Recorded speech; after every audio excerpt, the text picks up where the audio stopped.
ओम तत्सत। पिछली बार हमने सत की व्याख्या करते हुए आपको बतलाया था कि सत ही ईश्वर है, और यह भी आपसे साझा किया था कि सतयुग में केवल सत का ज्ञान ही इस धरती पर राज करता है। कोई और ज्ञान, कोई और रीति रिवाज, पाठ पूजा, मंदिर, किसी चीज़ का भी कोई अस्तित्व नहीं होता सतयुग के अंदर। इसी सत्य के ज्ञान को ब्रह्म ज्ञान भी कहा गया है। एक समय था जब पृथ्वी पर सत्य का साम्राज्य था, लेकिन धीरे धीरे सत्य खो गया। सत्य खो गया यानी सत्य, तो हमने कहा था पिछली बार कि सत्य शाश्वत है, सनातन है, वो कभी समाप्त नहीं होता। लेकिन जो मनुष्य बुद्धि है वह सत्य के ज्ञान की समझ खो देती है। तो ये समझ वो खोती कैसे है, इसी पर हम इस बार चर्चा करेंगे। हमारा जितना भी ज्ञान आधारित है वह शब्दों पर आधारित है। शब्द से ही हम इस एपिसोड का आरंभ करते हैं। शब्द जो वर्ड है वो मूलतः किसी लिखे हुए शब्द की बात नहीं हो रही। शब्द का अर्थ होता है आवाज़। अगर हम मनुष्य इतिहास को टटोल कर देखें तो हमारा एक दूसरे से जो वार्तालाप होता था वो शब्दों के द्वारा यानी आवाज़ के द्वारा होता था। आज हम लिखने में, पढ़ने में इतने डूब चुके हैं कि हम भूल ही गए कि हम आपस में संपर्क शब्दों यानी आवाज़ के द्वारा करते हैं।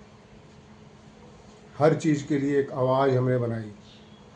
मेज है शब्द, मेज है, उसके लिए हमने मेज, टेबल, अलग अलग भाषाओं में अलग अलग आवाज़ें ढूंढी, उनका प्रयोग किया, जिससे हम एक दूसरे से वार्तालाप कर सकें, बातचीत कर सकें। इसी तरह हर चीज़ के लिए हमने एक आवाज़ तय की, और उस आवाज़ के माध्यम से हम एक दूसरे से संपर्क करते हैं, एक दूसरे से वार्तालाप करते हैं, एक दूसरे से बातचीत करते हैं। क्योंकि आज लिखने पढ़ने का इतना चलन हो गया है, जो कि पहले के समय नहीं होता था। पहले के समय में बहुत कम लोग पढ़े लिखे होते थे। इसलिए हम आज सोचते हैं कि शब्द का मतलब रिटन वर्ड होता है। शब्द का मतलब रिटन वर्ड नहीं होता है, शब्द का मतलब होता है आवाज़। बाइबल में कहा गया है in the beginning was the word. ये भी जो वर्ड है, ये वर्ड कोई लिखा हुआ वर्ड नहीं, ये शब्द है, आवाज़ है। इसी तरह हमारे वेदों, उपनिषदों में भी आया है शब्द ब्रह्म। ईश्वर शब्द है। शब्द का मतलब फिर दोबारा से कोई वर्ड नहीं, कोई लिखा हुआ वर्ड नहीं, लिखने पढ़ने में आने वाले वर्ड्स की बात नहीं हो रही। एक आवाज़ ईश्वर है। जो परम सत्ता है वो एक आवाज़ है। कौन सी आवाज़? उसे कहा गया अनहद नाद। बाइबल में बोला गया लोगोस, कुरान में बोला गया कलाम इलाही, बांगे आसमानी। एक शब्द मेरे प्राण बसत है, मोर जन्म ना आवा। वो शब्द एक आवाज़ है। कोई ऐसा शब्द नहीं रिटन वर्ड कि आप अपने प्राणों में बसा लें और वो आपकी मुक्ति हो जाए। शब्द का मतलब था आवाज़। अभी अनहदनाद कौन सी आवाज़ है? ये अनहदनाद को ही ईश्वर कहा गया है, परमेश्वर कहा गया है, परम शक्ति कहा गया, आदि शक्ति कहा गया, जिससे सब सृष्टि की रचना हुई है। रचना भी नहीं हुई, उसी में से सब प्रकट हुआ है। उसी का हमने एक बड़ा खूबसूरत प्रतीक बनाया, ओम। अब ये ओम नहीं जो ओम ओम उच्चारण करते हैं, तो सिर्फ एक प्रतीक है, एक बताने का तरीका है। कभी किसी ने, किसी ऋषि ने, किसी सत्य के जानने वाले ने उस अनंतनाद को सुना होगा, तो औरों को बताने के लिए, एक संकेत देने के लिए उसने एक शब्द बना दिया, ओम। ओ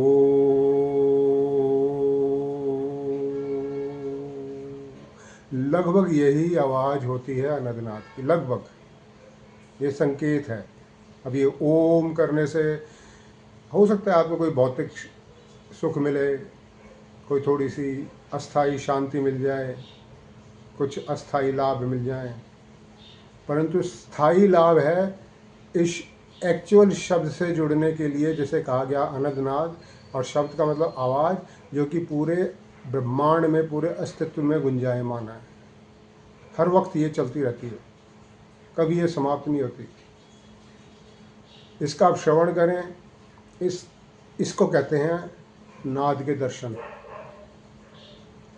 और नाद के दर्शन से आपके इतने कष्ट मिटते हैं जिसका कोई हिसाब नहीं। तो ये तो पहला उदाहरण रहा कि कैसे ज्ञान का अज्ञान होता है। एक समय में शब्द जो था वो आवाज़ के लिए प्रयोग होता था। पर रामायण गीता पुराने ग्रंथों में आपने सुना होगा कि ये एक भीषण शब्द हुआ। अब शब्द का मतलब यहाँ वर्ड नहीं हो सकता, शब्द का मतलब यहाँ पे है आवाज़, एक भीषण आवाज़ हुई। उसी प्रकार ओम एक प्रतीक था, हम उसी ओम को, एक प्रतीक को, संकेत को पकड़ के बैठ गए, और असली जो अनंतनाद है उस तक हमने कभी पहुंचने की कोशिश नहीं की। इसी तरह के अनेकों शब्द हैं, अनेकों संकेत हैं, जिसको हमने अपनी अज्ञानता के द्वारा उनके अर्थ को अनर्थ कर दिया। मैं उदाहरण देता हूँ आपको। एक वर्ड है नमन, एक शब्द है नमन। अब नमन को आज अगर किसी से पूछें तो कहेगा किसी के आगे झुकना, किसी को प्रणाम करना, दंडवत प्रणाम करना, इसको नमन कहते हैं। लेकिन अगर आप इस शब्द की संधि विच्छेद करके देखिए तो न मन की जो अवस्था है वो नमन है। न मन का मतलब विचार ना हो जा। ये बड़ा सुंदर श्लोक है, बड़ा एक सुंदर एक दोहा है। शीश उतारे भू धरे वो पैसे घर माई। ये तेरे प्रभु का घर है, तेरी खाला का घर नहीं। ईश्वर के घर में प्रवेश करना हो तो सर उतारना पड़ता है। सर उतारने का मतलब ये नहीं कि आपने गला कटवाना है अपना। आपको अपने विचारों को, अपने विचारों की पोटली को, अपनी दुनिया की जो भी आपकी समझ है उसको परे रखना पड़ेगा। ईश्वर के लिए भी जो समझ है उसको भी परे हटाना पड़ेगा। तभी आप अनंतनाद से जुड़ सकते हैं, तभी आप ईश्वर से जुड़ सकते हैं, तभी आप सत्य से जुड़ सकते हैं। तो नमन का मतलब हुआ मन ना हो, विचार ना हो, विचार तिरोहित हो जाएं, उस अवस्था में आप पूर्ण ईश्वर को प्राप्त करते हैं। और हमने नमन का क्या बना दिया? झुकना।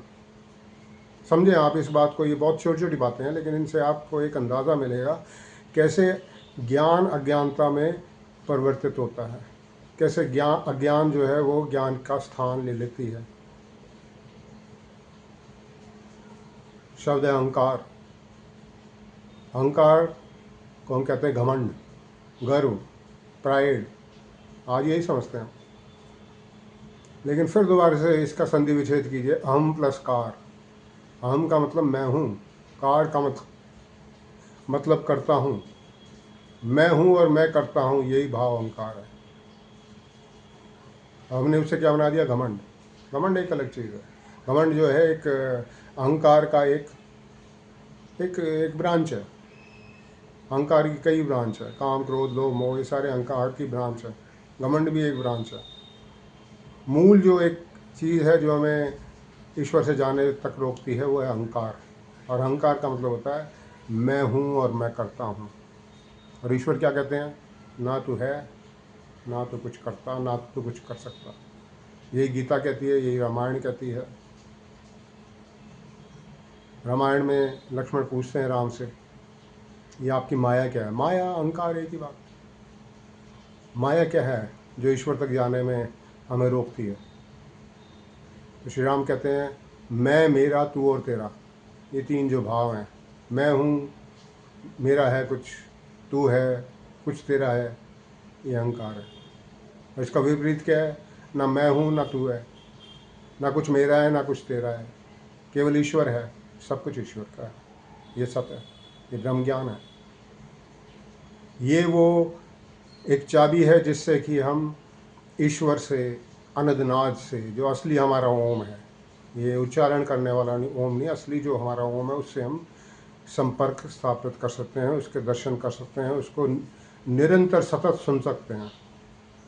और जब वो सुनाई देता है तो इसका मतलब ईश्वर से आपका संबंध जुड़ गया। बहुत से शब्द हैं, बहुत से शब्द जो है वो संकेत करते हैं। ब्रह्मचारी, ब्रह्मचारी एक शब्द है। फिर दोबारा आप देखिए, ब्रह्मचारी, ब्रह्म की तरह आचरण करने वाला। अब इसमें ये सोचने की बात है, इसमें सेक्स कहाँ से आ गया? सेक्स करना ना करना कहाँ से आ गया ब्रह्मचर्य में? वो तो कह रहे ब्रह्म की तरह आचरण हो, उसमें हमने ब्रह्मचारी को उससे जोड़ दिया कि कोई जो सेक्स ना करे, जो शादी ना करे, जो स्त्री से आकर्षित ना हो या दूसरे लिंग से आकर्षित ना हो, वो ब्रह्मचारी है या ब्रह्मचारिणी है। कहाँ से ये कैसे विकृत हुआ ज्ञान?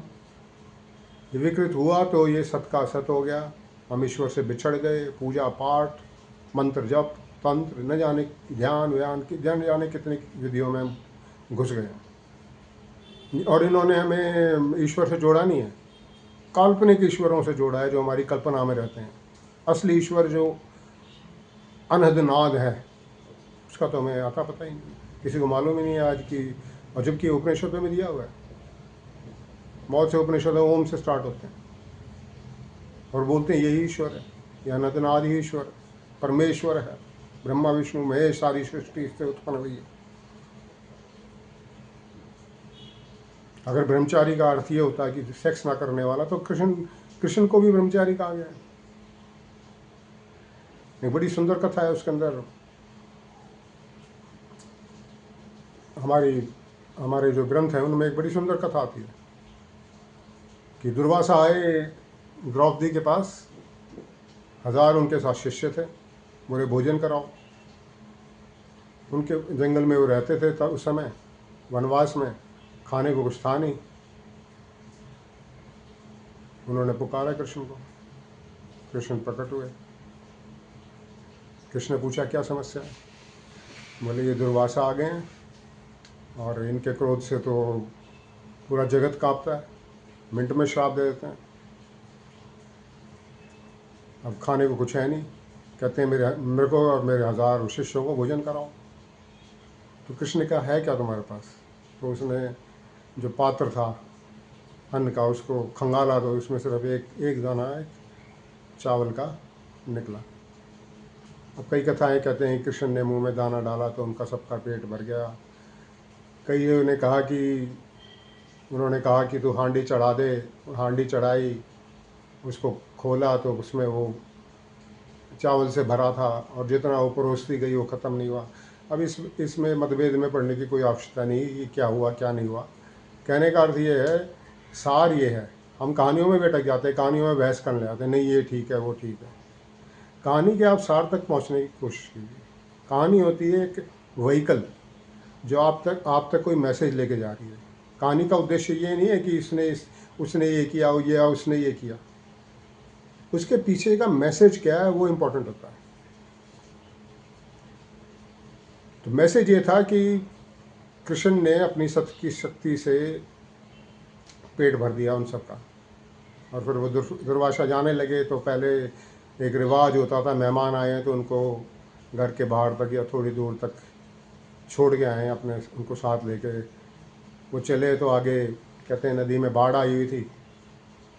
अब इससे पता लगता है अगर कृष्ण ने खाया होता दाना तो वो ये नहीं होता कि दुर्वासा कहते हैं, अभी दुर्वासा ने क्या कहा उस समय जब बाढ़ आई हुई थी और उनको नदी क्रॉस करनी थी।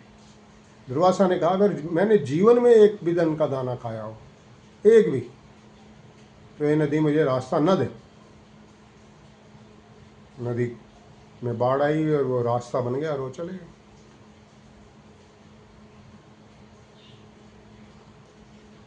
अब द्रौपदी सोचों पड़ गई, बोले अभी तो इतना भरपेट खाया है। तो इसी से पता लगता है उन्होंने खाया है। एक्चुअल में कृष्ण ने अन्न को बढ़ाया, द्रौपदी ने बनाया और वो ख़त्म नहीं हुआ, वो जितना वो परोसती गई वो, और उन्होंने खाया। तो तभी द्रौपदी को आश्चर्य हुआ, बोले ये क्या है, ये अभी तो इतना खा के गए हैं, और ये कहते हैं जीवन में मैंने कभी ना खाया हो। तो कृष्ण ने उन्होंने कृष्ण से प्रश्न किया, ये क्या बात है। तो कृष्ण ने कहा देखो मैं तुम्हें कुछ दिखाता हूँ। उन्होंने नदी की, फिर वो नदी वापस बातें करते करते वापस आ रहे थे, फिर वापस नदी तक ले गए उनको, और नदी से कहा अगर मैं जीवन भर ब्रह्मचर्य का पालन किया है तो रास्ता दे देना। और नदी ने फिर रास्ता दे दिया। अब कहाँ कृष्ण की 16,000 रानियाँ, चलो 16,000 रानियाँ, उन्होंने कृपा करके 16,000 कन्याओं का उद्धार किया, लेकिन 8 तो उनकी पटरानियाँ थीं, इतने उनके बालक थे। तो अगर ब्रह्मचर्य का कोई रिलेशन सेक्स से होता तो कृष्ण कहाँ के ब्रह्मचारी हुए। ब्रह्मचारी का मतलब होता है ब्रह्म की तरह आचरण करने वाला। अब ब्रह्म कैसे आचरण करता है, ये बड़े समझ की बात है। ब्रह्म का मतलब ये नहीं, ब्रह्मा जी की बात नहीं हो रही। जब ब्रह्म शब्द यूज हो तो आप ध्यान रखें कि ये ईश्वर की बात हो रही है, परमेश्वर की बात हो रही है। ब्रह्मा विष्णु महेश किसी देवी देवता की बात नहीं हो रही। उस ब्रह्म की बात हो रही है जो कि नाद स्वरूप है। उसमें क्या भावना है, उसमें यही भावना है मैं ही हूँ हर जगह, और वो है हर जगह। मैं ही सब करता धरता हूँ, ये भाव जो जिसमें है कि ईश्वर ही सब जगह है, इस शरीर में भी ईश्वरी है, उस शरीर में भी ईश्वरी है, हर स्थान पर ईश्वर है, हर जीव में ईश्वर है, हर कण में ईश्वर है, और ईश्वर ही सब करता है। ये आपका भाव बन गया तो आप हो गए ब्रह्मचारी, आपका आचरण हो गया ब्रह्म की तरह। और बड़ी गजब की बात है, दुर्वासा को तो नदी ने रास्ता दे दिया, वहीं राम ने रास्ता मांगा तो समुद्र देवता आके हाथ जोड़े खड़े हो गए कि हमें रास्ता नहीं दे सकता, मैं आपकी मर्यादा को तोड़ नहीं सकता। ये बड़ी गजब की बातें हैं ये। क्यों ऐसा हुआ? ऐसा इसलिए हुआ कि राम जो थे वो सत्य में, अभी उन्होंने उसको सत्य की दुहाई देकर नहीं रास्ता मांगा। अगर सत्य की दुहाई देकर रास्ता मांगते तो वो समुद्र भी रास्ता दे देता। दुर्वासा हैं सत्य में परम अवस्था में थे, कृष्ण जो है सत्य में परम अवस्था में थे, राम भी थे, लेकिन उन्होंने लीलाएं भी होती हैं इनकी, ऐसा नहीं है कि कोई ऊंचा नीचा है, अपनी अपनी अपनी लीलाएं भी होती हैं। शायद उनको कुछ वानरों को समझाना चाहते हो, कुछ मर्यादा के बारे में कुछ ज्ञान देना चाहते हो, वरना राम के पास भी सत्य का ज्ञान ही था जिससे उन्होंने अपने राज्य अयोध्या में राम राज्य की स्थापना की। तो समय के चलते मैं बता रहा था आपको कैसे शब्द जो हैं उनके अर्थ बदल जाते हैं, और ऐसा नहीं है कि वो कोई बहुत लंबा समय चाहिए किसी शब्द के अर्थ को बदलने के लिए। अंग्रेजी का एक वर्ड है, अब आप उसमें कोई आपत्ति ना करें, लेकिन एक शब्द है गे। आप पुरानी हॉलीवुड मूवीज़ देखेंगे 40, 50, 60 तक की भी, उसमें गे शब्द का मतलब है हैप्पी। 1972-73 में हम उसमें स्कूल में पढ़ते थे, तो वहाँ अंग्रेजी स्कूल था, वहाँ पे नर्सरी में एक राइम थी, Sunday's child is happy and gay, Monday's child is full of woe, इस तरह से कुछ था। Sunday's child is happy and gay. आज गे का क्या अर्थ है? ऐसे शब्दों के अर्थ बदलते हैं, और जो मूल अर्थ छोड़े हमें क्या करना अंग्रेजी भाषा से, किसी ऐसी भाषा से जिनमें कोई इतना कोई सार तत्व नहीं है। लेकिन जो संस्कृत के शब्द हैं इनमें बड़ा गहरे सार तत्व हैं, एक एक शब्द का बड़ा गहरा अर्थ है। ऐसे समय समय पर हम आपको उन चीज़ों से अवगत कराते रहेंगे, जैसे जैसे जैसे ध्यान में बातें। ध्यान एक शब्द, आज आप सोचिए ध्यान का क्या अर्थ लगा के बैठे हैं लोग, क्या हम अर्थ लगाते हैं, क्या हम ध्यान के ध्यान कह के क्या करते हैं, आंखें बंद करके बैठ जाओ जी। मैंने तो कभी किया नहीं इस तरह का ध्यान। आंखें बंद करके बैठ जाओ जी, सांस को रोको जी, अपने विचारों को रोको, अपने विचारों को देखो, पता नहीं क्या क्या दुनिया भर की एक विधियाँ, कि किसी मंत्र को जप करो, किसी देवता का बिंब अपने मन में लाओ, त्राटक करो, कितने प्रकार की चीज़ें ध्यान के शब्द के लिए आज प्रयोग होती हैं। अब आप भूल जाइए स्पिरिचुअलिटी, आप भूल जाइए आध्यात्म, ज्ञान भूल जाइए, सीधा सीधा शब्द है ध्यान। क्या बोलते हैं हम, कोई बैठा है बात नहीं सुन रहा, हाँ भाई तेरा ध्यान कहाँ है, कहाँ है तेरा ध्यान जी, मेरी बात नहीं सुन रहा, हाँ जी आपकी बात सुन, मेरा ध्यान उधर चला गया। गुरु नानक देव जी की बड़ी एक सुंदर एक जीवन की घटना थी कि वो कुछ मौलवियों ने उनसे कहा, कि किसी मौलवी ने कहा ये हमारे साथ आप बैठ के नमाज़ पढ़िए, मेरे साथ बैठ के नमाज़ पढ़िए। चले गए वो, ठीक है कोई बात नहीं, नमाज़ पढ़ लेते हैं। तो बैठे, उन्होंने अपना आसन वासन बिछाया, वो बैठ गए। वो मौलवी जी और उनके साथी थे, वो नमाज़ पढ़ने लगे। शायद कोई नवाब वगैरह भी था उनके साथ। तो नमाज़ पढ़ के उठो तो देखा नानक जी वैसे के वैसे खड़े हैं, बैठे भी नहीं वो। तो बोले आपने तो कहा था साथ में नमाज़ पढ़ेंगे, आपने नमाज़ पढ़ी क्यों नहीं हमारे साथ। बोले आपने तो कहा था, नानक जी बोले कि नानक देव जी बोले कि आपने तो कहा था मेरे साथ नमाज़ पढ़ो, लेकिन आप तो यहाँ थे ही नहीं। बोले क्या मतलब, मैं यहाँ नहीं था, यहीं तो हूँ मैं, और कहाँ गया। बोले आपका शरीर यहाँ था, आपका ध्यान तो वहाँ पे था घर में, कि भाई वो बछड़ा खुला छोड़ दिया और वो दूध पी जाएगा पूरा गाय का। बड़ा हैरान हुआ मौलवी। तो नवाब जो साथ में था बोले अच्छा मेरे साथ पढ़ लेते। बोले जी आप भी नहीं थे यहाँ पे। बोले क्यों। बोले आप कंधार गए हुए थे घोड़े खरीदने के लिए। इस तरह की कथा है उनकी साखी में, नानक देव जी की साखी में शायद। तो कहने का अर्थ ये है, इस कहानी का तत्सार क्या है। हम फिर वही कहानियों में उलझना कि भाई नानक देव जी में शक्ति है, जिसमें सत है उसमें शक्ति तो है ही। जिसके पास सत का ज्ञान है, जिसने सत को पूर्ण धारण किया है। और गुरु ग्रंथ साहब तो स्टार्ट ही होते हैं, बताया था आपको पिछली बार, एक ओंकार सतनाम से। सत की पूरी व्याख्या है उसके अंदर, ठीक है। तो बात ये हो रही थी ध्यान क्या है। ध्यान का मतलब आपका ध्यान कहाँ है, आपका फोकस कहाँ पे है, उसे कहते हैं ध्यान। तो इस पर गोविंद सिंह जी क्या कहते हैं। गोविंद सिंह जी जो 10वें गुरु हैं सिखों के, हमारे हैं सबके, हम इस पचड़े में पड़ जाते हैं सिखों के। इनके ज्ञान है, वो ज्ञान रूप हैं, वो सबके लिए हैं। क्या कहा उन्होंने, गोविंद सिंह जी ने,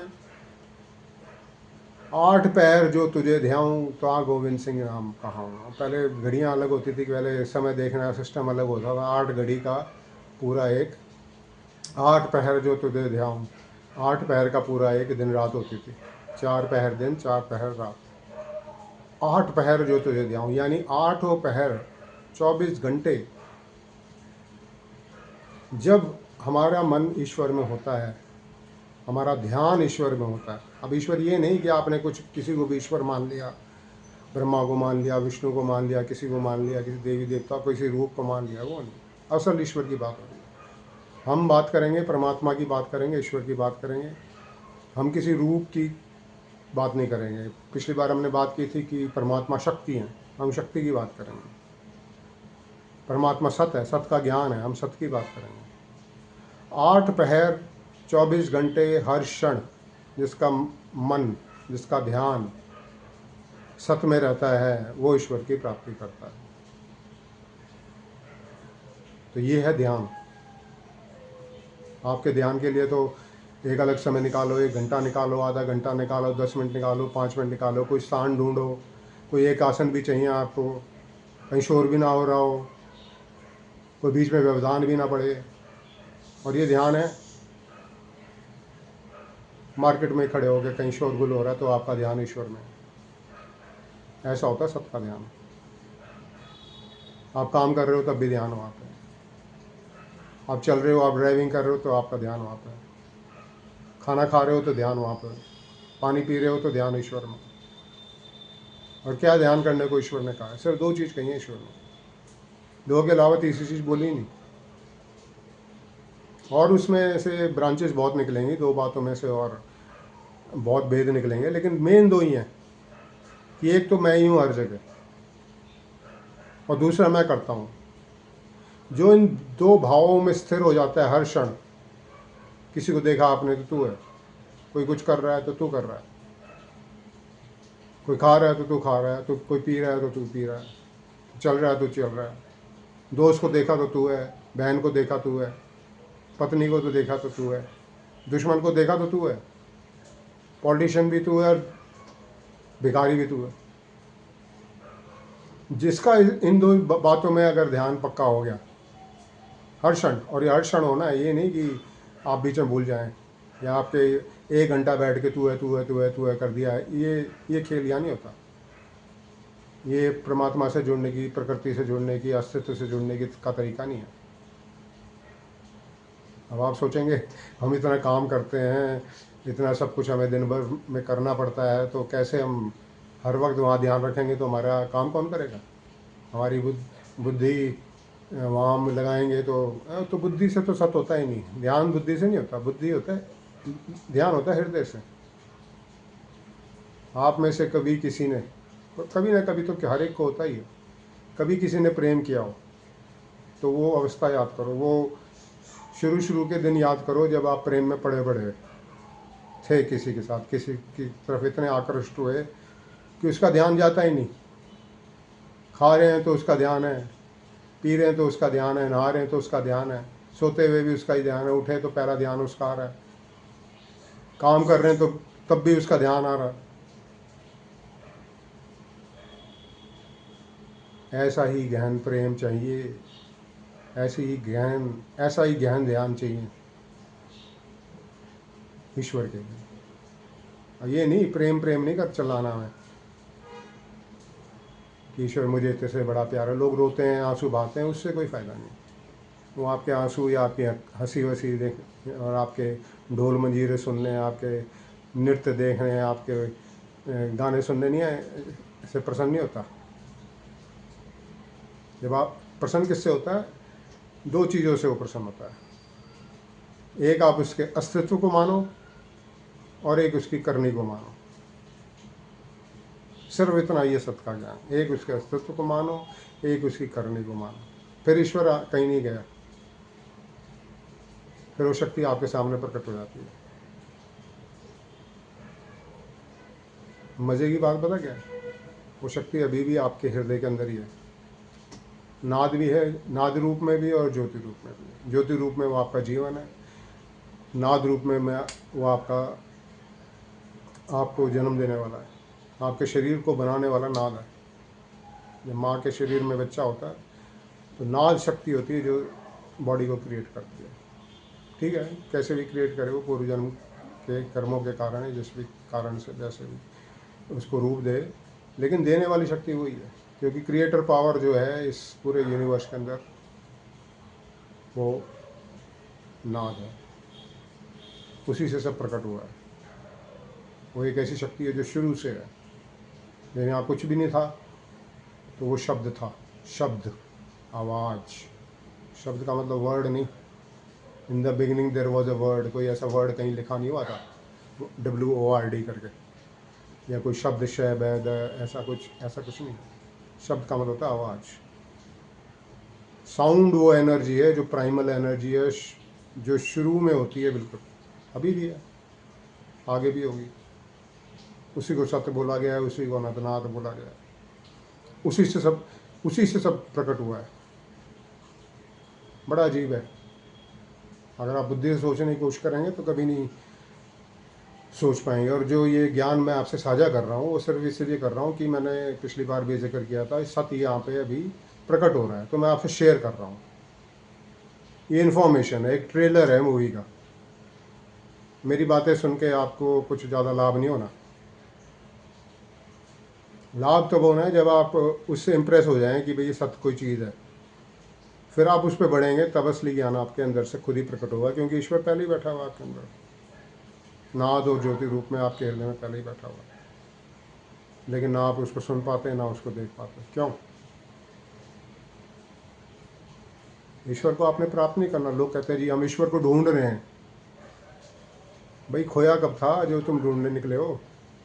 बहुत लोग कहते हैं जी हम ईश्वर को ढूंढ रहे हैं, हमने यहाँ ढूंढा, वहाँ ढूंढा, हिमालय पे ढूंढा, समुद्र में ढूंढा, हमें कहीं नहीं मिला। पहले ये लोग भी सोचते थे चंद्रमा पे जाएंगे तो वहाँ पता नहीं क्या मिलेगा, क्या नहीं मिलेगा, कोई ईश्वर मिल जाएगा। अरे हमें समझ ही नहीं थी वो ढूंढ खोया कब था। वो तो तेरे भीतर ही छिपा हुआ था। वहाँ तो पाने की कोशिश नहीं की, मारे मारे फिरते रहे जंगलों में, मंदिरों में, तीर्थ स्थानों में, जाने कहाँ का। तो उस हृदय से हृदय में बैठने वाले ईश्वर से जुड़ने की प्रक्रिया क्या है? प्रक्रिया यही सब है कि हर तरफ उसके अस्तित्व को मानो, हर तरफ उसकी करनी मानो। और जब ये माना जाता था तब यहाँ पे सतयुग था। अब हम सत्य से क्यों बिछड़ गए? क्योंकि हम नहीं मानते। ना तो ये मानता कोई कि हृदय में मेरे ईश्वर है। कोई मान भी ले तो बस मान लेते हैं, बस चलो जी हाँ ईश्वर सबके हृदय में है, बस इतना तक है, जानकारी तक है। उसका प्रयोग कैसे करना है उस जानकारी का, उससे कोई वो नहीं है। अब घर में सोचो, आप एक बाप बैठा हो जो कि पूर्ण सक्षम हो, वो कहे बेटा मैं तेरे लिए कुछ भी कर सकता हूँ, जो तू कहेगा वो कर दूंगा। बेटा कहेगा हाँ हाँ, बूढ़ा है घर में। अब माँ बाप की कौन परवाह करता है? बैठा है कोई बात नहीं, बोल रहा है मैं ये कर दूंगा वो कर दूंगा। अब वो लगा है लड़का, अपने बच्चे अपने अपने अपने अपने तरीक़ों से अपनी ज़िंदगी में लगे रहते हैं, बाप को पूछते नहीं। तो धीरे धीरे वो बाप जो है ना चुप हो जाता है। उसकी कोई पूछ नहीं होती घर में, कोई रिस्पेक्ट नहीं होती, तो बेचारा एक कोने में सिकुड़ कर वो बैठ जाता है। कोई उससे बात नहीं करता, कोई संपर्क नहीं करता। तो वो भी कहता है मैं क्यों, तुझे मेरी परवाह नहीं, मैं क्यों तेरी परवाह करूँ। इसी तरह अंदर बैठा ईश्वर परमात्मा, उसको हमने कभी जानने की कोशिश नहीं की, कभी उससे बात करने की कोशिश नहीं की, कभी उससे संपर्क साधने की कोशिश नहीं। कभी भूले भुटके उसकी कोई आवाज़ आ भी गई अंदर से, जिसे हम इंट्यूशन कहते हैं, हमने पता नहीं किस चीज़ को इंट्यूशन बना लिया, वो ईश्वर की आवाज़ ही होती है जिसे इंट्यूशन कहा जाता है। उसकी हम अवहेलना कर देते हैं। तो वो भी सिकुड़ के बैठ गया अपना, बस इस जीवन को जितना वो चलाना चाहता है, जितना निर्धारित है चलाता है, उससे फालतू वो इंटरफेयर नहीं करता। और जहाँ जो सत्य में उससे संपर्क साध लेता है, उसके लिए वो हर कुछ करता है, हर चीज़ करता है उसके लिए। लेकिन संपर्क बने तो सही, पहले हम उसको जाने तो सही। ना हमने उसको जाना, बस ये पता है कि हाँ जी सबके मन के अंदर ईश्वर है, सबके हृदय में ईश्वर है। इससे क्या होगा? उस ईश्वर का कभी तुमने आदर सत्कार किया, कभी उसको पूछा? अब आदर सत्कार ये नहीं कि घंटे घड़ियाल बजाने या फूल मालाएं चढ़ानी है। कहाँ चढ़ाओगे? उसका कोई रूप ही नहीं है, सभी कुछ उसका है, क्या चढ़ाओगे? मिठाई उसकी, फूल उसके, तेल उसका, घी उसका, दिया उसका, बाती उसकी, उसी की चीज़ उसको तुम अर्पित कर रहे हो। किसी घर में गए, उसी की चीज़ उठा के उसी को गिफ्ट कर रहे हो। कहाँ की ये सियानापन है? कहाँ का सियानापन है ये? वो खुश होगा इन बातों से कि तुम मेरी चीज़ उठा के मुझे अर्पित कर रहे हो। हाँ, एक संस्कृत में श्लोक भी है ना, कि त्वदीयम वस्तु गोविंदम तुभ्यमेव समर्पित। हे गोविंद, मैं तेरी वस्तु तुझे अर्पित करता हूँ। लेकिन उसे अर्पित करने का क्या फ़ायदा जो चीज़ पहले ही उसकी है? हम कहते भी हैं तन मन धन सब तेरा, क्या लागे मेरा। जब कुछ है ही नहीं तुम्हारा तो तुम उसको क्या अर्पण कर सकते हो? ना तन अर्पण कर सकते हो, ना धन अर्पण कर सकते हो, ना मन अर्पण कर सकते हो, वो पहले ही उसका है। जो चीज़ पहले ही उसकी है उसको उसके ऊपर चढ़ाने की, उसको देने का क्या तुक हुआ? तो देना क्या है हमें? हमें देना अपना अहम और अपना कार, अपना अहंकार, मैं हूँ, ये भावना दे देनी है उसको कि तू बैठ के अंदर मैं हूँ कर रहा है, तू अहम अहम कर रहा है, तेरे लिए बोला गया है, तू अंदर बैठा है, अहम ब्रह्मास्मि तेरे लिए बोला गया है, ये मन और शरीर के लिए नहीं बोला गया। और तू करने वाला है, अहंकार, तू करने वाला है। अहंकार बुरी चीज़ नहीं है, मैं हूँ, मैं करता हूँ, इसमें क्या बुरा है? बुरा तब है जब हम एक नकली पहचान बना लेते हैं। ईश्वर आके बैठा हुआ है, हमने अपनी पहचान बना दी, मैं फलाना हूँ, मैं ये हूँ, मैं वो हूँ, मैं वो हूँ। वो तो एक दुनियादारी की पहचान है। असल कौन है? असल तो वो ईश्वर है जो इसमें आगे बैठा हुआ है हृदय में। उसका ये शरीर है, उसकी ये बुद्धि है, उसका इस्तेमाल कर रहा है। अब यहाँ मन है, शरीर है और अंदर बैठा ईश्वर है। तो ये मैं कौन है जिसको आप मैं करते हो? वो कौन है? वो कहाँ है ही नहीं। हमारा सिर्फ एक भ्रम है, मैं हूँ। अंदर बैठा ईश्वर है। तीन तीन चीज़ों से बनाया है ये हमारा, ये स्वरूप कह लो इसको, या अस्तित्व जो होता है, मनुष्य अस्तित्व इसको कह लो। ये तीन चीज़ों का संगम है, तन मन और ईश्वर, जिसे आप आत्मा कहते हैं। कृष्ण कहते हैं गीता में, मैं आत्मा हूँ हर हृदय में बैठा हुआ, हे अर्जुन। तो वो आत्मा नहीं है, वो ईश्वर ही है। वो ईश्वर कह रहा है मैं हूँ, जैसे तुम आत्मा आत्मा कर रहे हो, वो परमात्मा है। वो बैठा है, शरीर यंत्र है उसका, बुद्धि उसका यंत्र है जिसको वो इस्तेमाल कर रहा है। अब ये चौथी चीज़ कहाँ है जिसे मैं कहते हो, मैं हूँ? वो कहाँ है? वो तो है ही नहीं। इस भ्रम को ही तोड़ना है। ये जो नकली मैं जो बनाना है, इसको सरेंडर करना है ईश्वर को। ये देना है, ये देने की चीज़ है। ये जो आपके भाव बने हुए हैं, मैं हूँ, मैं करता हूँ, ये उसे चाहिए। क्योंकि जब आप ये छोड़ोगे भाव, आपने भाव ही छोड़ दिया कि मैं हूँ ही नहीं, मैं हूँ, ये भाव छोड़ दिया आपने, तो कौन बचा? ईश्वर बचा। और जब वो पूर्ण ईश्वर बचता है, मैं खत्म हो जाती है, यानी मैं का भाव अंदर से समाप्त हो जाता है, तो फिर करामातें करता है इन शरीरों ने, जैसे शरीर कृष्ण के शरीर से की, कबीर के शरीर से की, नानक के शरीर से की, जीएस के शरीर से की।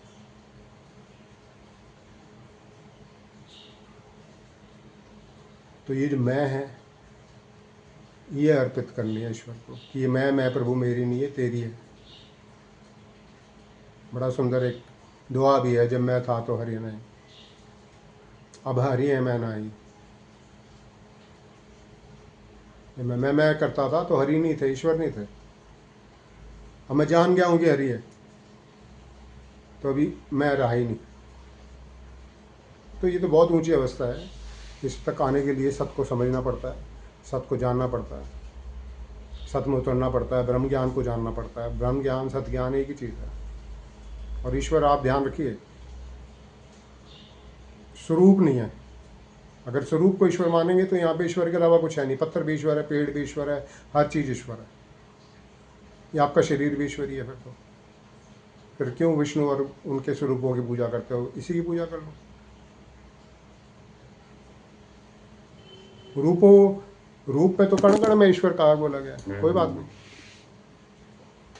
कण कण में ईश्वर है तो कणों को पूजने से आपको ईश्वर नहीं मिलेगा, लेकिन कणों में ईश्वर है, कोई इसमें संदेह नहीं है। लेकिन वहाँ पे जो ईश्वर है उससे आप जुड़ नहीं सकते। पत्थर में जो ईश्वर है उससे आप जुड़ नहीं सकते। कल्पना से अपनी जुड़ जाओगे। यहाँ जी फलाने विष्णु जी की तस्वीर है, तो कल्पना में आपने ईश्वर की विष्णु की छवि बना ली, वो आपके सपने में आने लग गए, आपको आशीर्वाद देने लगे। वो सब एक कल्पना का लोक है। असल परमात्मा जो है पूर्ण शक्ति के अंदर इस मनुष्य के हृदय में है, नाद और ज्योति के रूप में। उससे जिस दिन आप जुड़ गए, और उसी से जुड़ा जा सकता है। इसको सद्ज्ञान इसलिए बोला है क्योंकि असल है ये। असल ईश्वर यहाँ पे हृदय में है, यहाँ पे आप जुड़ सकते हो उससे। पत्थरों में जो ईश्वर की शक्ति है उससे आप नहीं जुड़ सकते। हाँ, एक बार हृदय में जुड़ जाएं फिर आप किसी भी चीज़ से जुड़ सकते हो, किसी चीज़ को कंट्रोल कर सकते हैं वो, लेकिन वो बहुत आगे की कहानी है, आगे की बातें हैं। पहले तो आप सत्य को समझें, सत्य पर चलने का प्रयास करें। और ये बताया, आपको बताया सत्य केवल इतना ही है, हर जगह तू है और तू ही करता है। यही जो सत्य है ये एक अभ्यास का रूप ले लेता है। ये ज्ञान जो है, पहले भी आपको पिछली बार भी बताया था कि ये कोई नया ज्ञान नहीं है, कोई मेरा ज्ञान नहीं है, किसी एक व्यक्ति का ज्ञान नहीं है। ये हमारे ग्रंथों में, वेदों शास्त्रों में लिखा हुआ है। बहुत पुराना ज्ञान है, प्राचीन ज्ञान है। प्राचीन हमारे लिए, यूँ तो सनातन ज्ञान है, हमेशा रहता है। लेकिन क्या होता है कि जब कलयुग समाप्ति पर होता है तो इसी ज्ञान की सूझबूझ आती है, अंडरस्टैंडिंग आती है, इसकी एप्लीकेशन आती है। अभी तक एप्लीकेशन थी, कभी बताया था ना पिछली बार की, सतयुग में होती है, फिर त्रेता में कम लोगों को ज्ञान होता है, फिर द्वापर में और कम, फिर कलयुग में आते आते तो ख़त्म ही हो जाता है।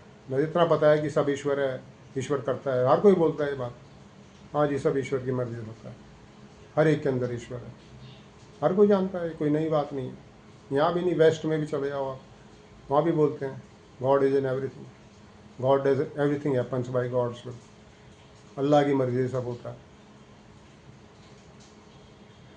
लेकिन ये जो ज्ञान है, इतना सा जो ज्ञान है, इसकी एप्लीकेशन क्या है आपकी डेली लाइफ में। इसको आप डेली लाइफ में अप्लाई करेंगे तो आपको बड़े बड़े बड़े रिजल्ट्स मिलेंगे। और बड़े बड़े रिजल्ट्स अभी हम छोड़ दें, अभी तो हम छोटे छोटे प्रॉब्लम से ही ज़्यादा घिरे हुए हैं। चिंता है, रोग है, दुख है, कोई समस्या है, फाइनेंशियल समस्या है, कोई और हेल्थ की समस्या है, इन्हीं से आदमी मरा जा रहा है। और सत्य का ज्ञान कोई ऐसा ज्ञान नहीं है कि भाई स्पिरिचुअल ज्ञान है जो आपको मुक्ति दे देगा जी, लेकिन दुनिया में कुछ नहीं देगा, ऐसा नहीं है। ये पूर्ण ज्ञान है। आप एक किसी विष्णु की, पहली कथाएं हैं कि किसी ने विष्णु की भक्ति की, या किसी ने इसकी ब्रह्मा की भक्ति की, या किसी तो उन्होंने आगे कहा जी मैं तो ये नहीं दे सकता। हिरण्यकश्यप ने शायद ब्रह्मा या शिव की भक्ति की, तो उसने कहा मुझे अमर कर दीजिए, बोले अमरता तो मैं नहीं दे सकता। सतपूर्ण ज्ञान है, वो सब दे सकता है, आपको भौतिक सुख भी दे सकता है, और आप लगे रहे तो आपको मोक्ष भी प्रदान कर सकता है। लेकिन इसमें लगना पड़ता है। लगना पड़ता है ये नहीं इसका आपको कोई अलग समय चाहिए, कोई अलग आपको एक एफर्ट करने की ज़रूरत है। इतना सिंपल है, आपको सिर्फ आपको अपने विचार भी चेंज नहीं करने, आपको अपने रहने सहने का तरीका भी चेंज नहीं करना, क्या खा रहे हैं क्या पी रहे हैं सब बेमानी है। कोई नहीं ऐसे साधु संतों के पास जाते हैं जी ये मत खाओ, वो मत पियो, ऐसा ना करो, वैसा ना करो, झूठ मत बोलो, पाप मत करो, सच्चाई बोलो। ये मैं ये करने के लिए आपको नहीं बोल रहा। आपके जीवन में जो भी हो रहा है, जो भी जैसा भी चल रहा है, आप एग्जैक्टली वैसे चलते रहिए और सत्य को धारण कर लीजिए। ना आपको अलग समय चाहिए, ना आपको अलग से कहीं बैठना है, ना कोई जप करना है, ना कोई मंत्र करना है। चलते फिरते काम करते करते करते करते आपका सत्य जो है उसकी ऐसी पावर होती है, उसका आपका अपना ही ध्यान, अपने आप ध्यान हर वक्त ईश्वर में। ईश्वर है मतलब सत्य के ज्ञान में, सत्य के ज्ञान में मतलब केवल इन दो बातों में कि तू ही है और तू ही कर रहा है, अपने आप बनेगा। लेकिन उसका एक प्रोसेस है, प्रोसेस आपको फॉलो करना पड़ेगा।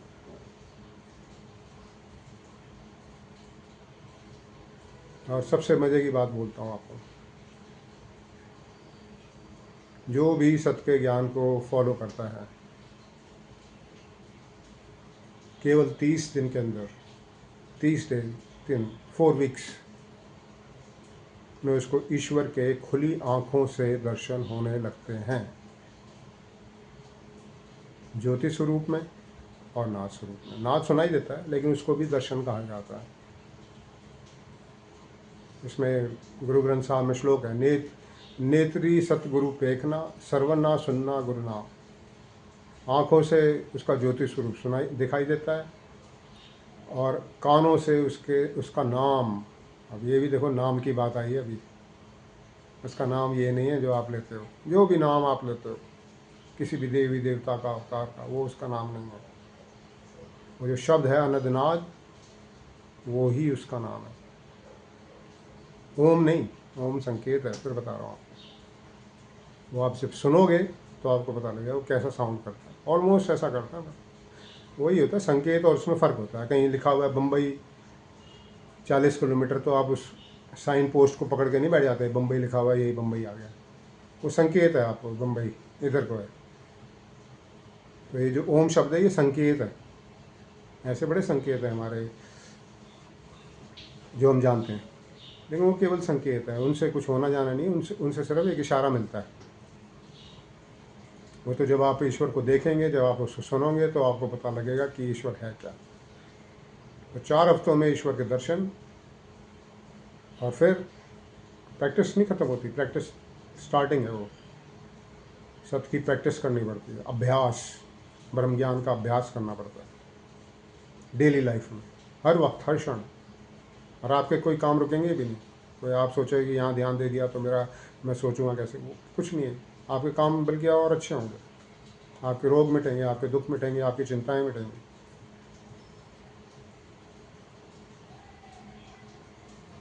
नहीं करना कैसे? ये जो ज्ञान है, ये अब जाकर, जब ये कलयुग खत्म होने को हो रहा है, और आपका ज्ञान का पूर्ण ज्ञान हो चुका है।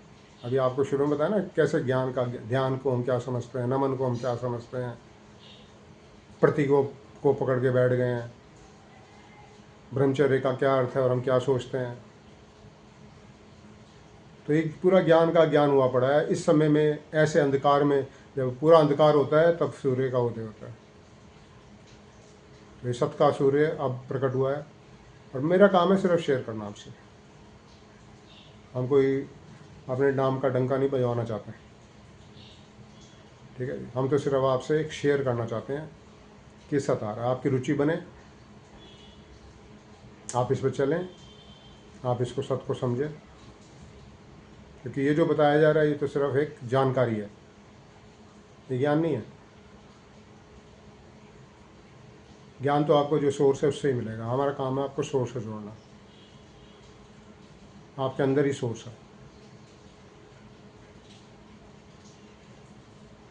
उस सोर्स से आपको कैसे जोड़ना है, आपके अंदर बैठा हो जो ईश्वर है, उससे कैसे संपर्क साधना है आपने, कैसे उससे एकाकार होना है, कैसे सत्य की इस जर्नी का आरंभ करना है, जैसे आपके रोग, चिंताएं, स्वास्थ्य, ये सब जितनी भी प्रॉब्लम्स है लाइफ की, ये ठीक हो जाए। इस विषय में अगली बार चर्चा करेंगे। आज के लिए धन्यवाद।